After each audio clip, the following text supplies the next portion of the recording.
let us look at the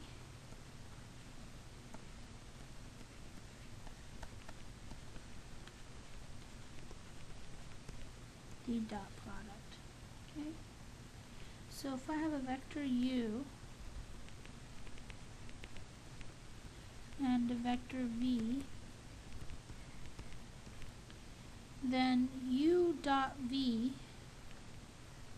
okay, is going to be AC plus BD.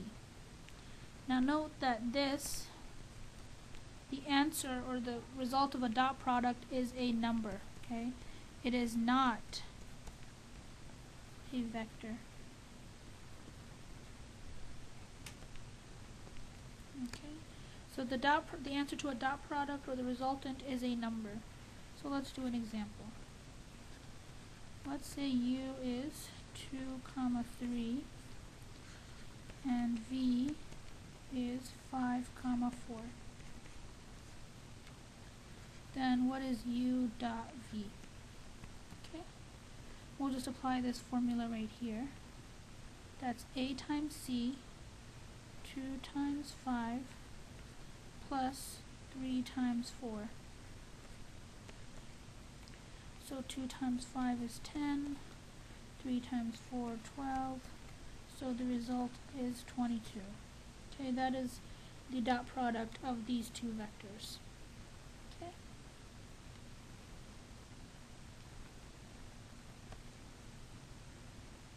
Let us look at the algebraic properties of the dot product. Okay. So we have here,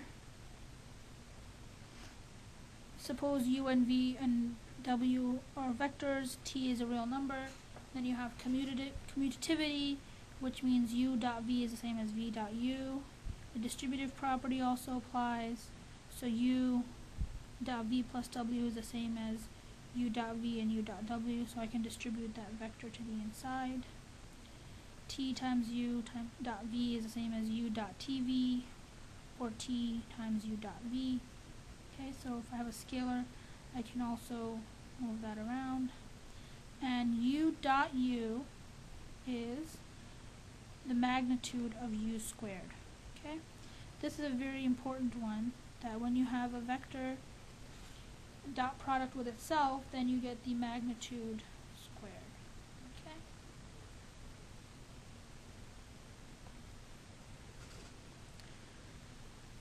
Geometrically, what is the dot product? Okay, so geometrically,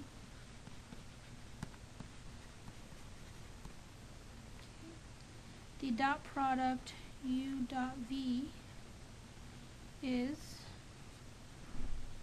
the magnitude of u times the magnitude of v times the cosine of theta, where theta is the angle in between them.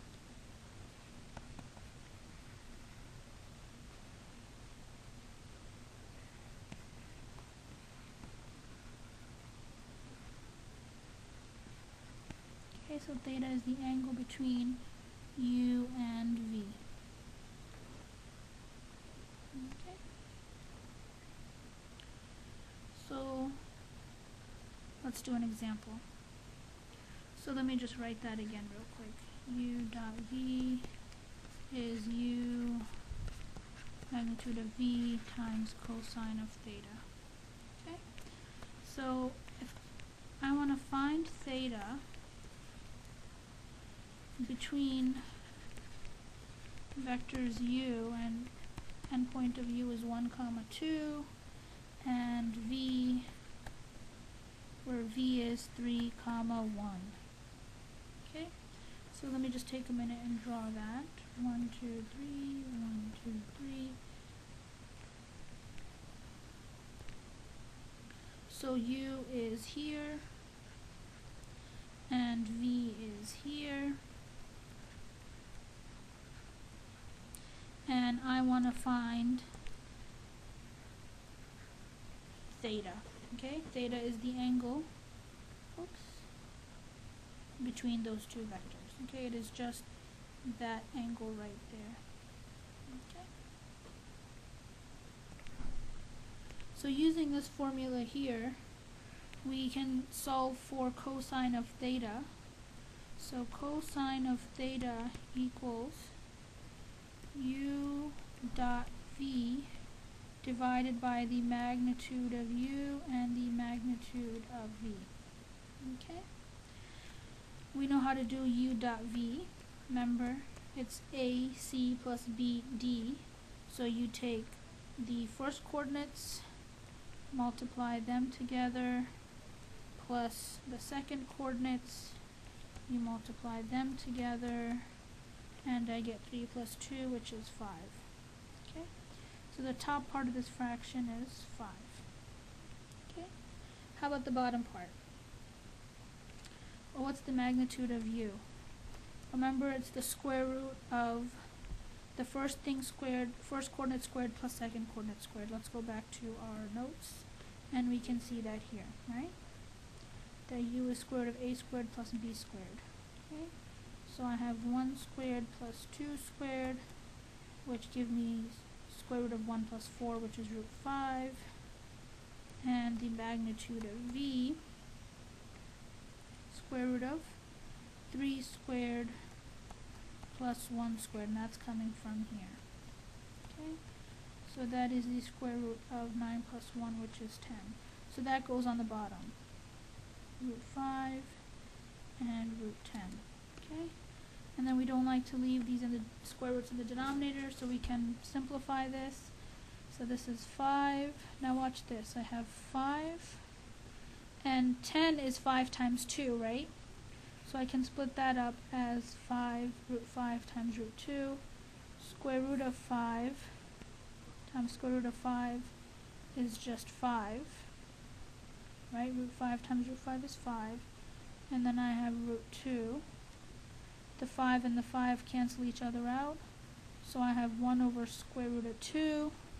And then if I want to multiply top and bottom by the same number, okay, I can do that, and I rationalize and get root 2 over 2. Okay? So that is cosine of theta. I have to find theta, right? So let me open up a new page.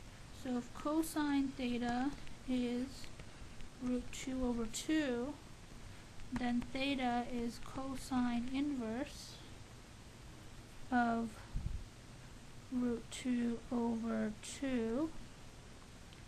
And if you didn't know that, you could plug that into the calculator, but we know that theta is pi over 4, or 45 degrees. Okay? So this angle here is 45 degrees, pi over 4. Okay?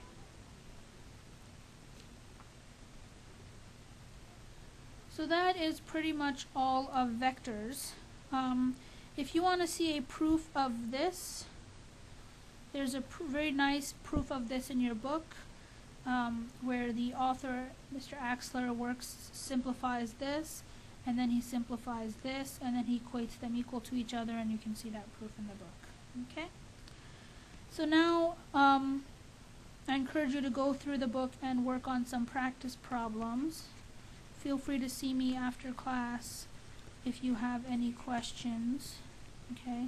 And of course the solutions are in the book for these practice problems. Again, this is section 6.7. Okay? Alright, thanks for watching, and let me know if you have any questions.